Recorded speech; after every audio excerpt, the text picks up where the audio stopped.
Hey, BJ Peters here from StampinBJ.com.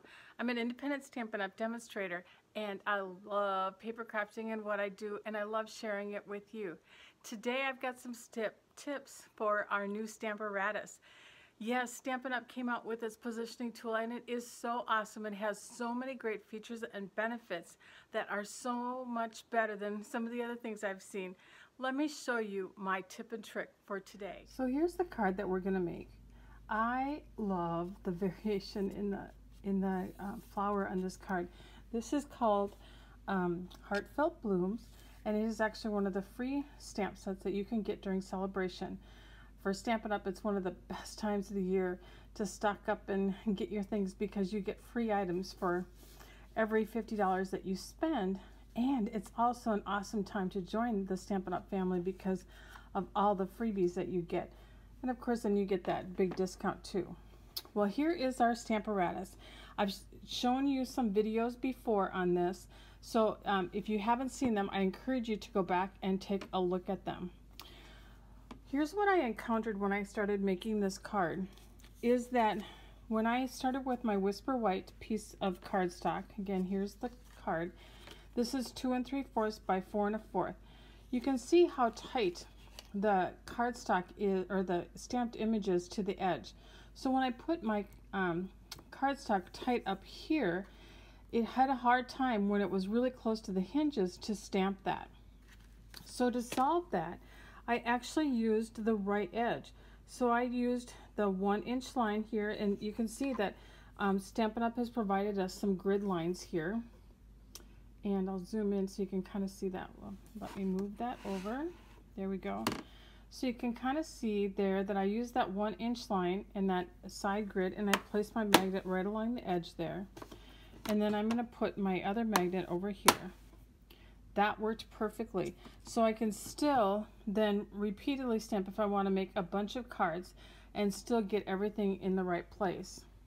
So now I'm going to go ahead and I'm going to ink up my stamp, and I'm using Elegant Eggplant. Here we go. Then I'm just going to stamp it down just like that and give it a good press. There we go. Love that. Give it a little love, a little rub. And there we go. It's perfect. Perfect. So you can see how I can easily then create a bunch of cards using that same position without having to move my stamp every time. Let's see, now to finish this off, I'm going to add the greeting, and this is Pool Party, and the size of this is 4 1/4 by 3 5/8. And the reason for 3 5/8 is if you're making multiple cards, you can actually get 6 then out of a sheet of cardstock. I'm actually going to use the basic gray on the image here, and you can see that I've got my, I'll move this just a bit.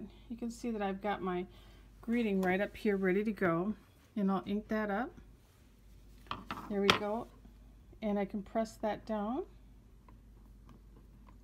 Perfect. And there's my awesome greeting. All right, here's the finishing touches of this card. This is basic gray, and this is 4 1/4 by 2 7/8. And it's actually just going to kind of give a little shadow lining to my flower image here, bringing in that gray. And then this is going on the Pool Party. Line that up towards the top there above the greeting. There we go. My card base for this card is 4 1/4 by 11, and I've got it scored at 5 1/2. I'm just gonna burnish that fold line there. And then, I don't know if you caught this detail right down here. You can see how I've used the stamped image to kind of give a little effect to the bottom of the cardstock there. That looks pretty cool. So I'm gonna use my stamp on my regular block here to do that.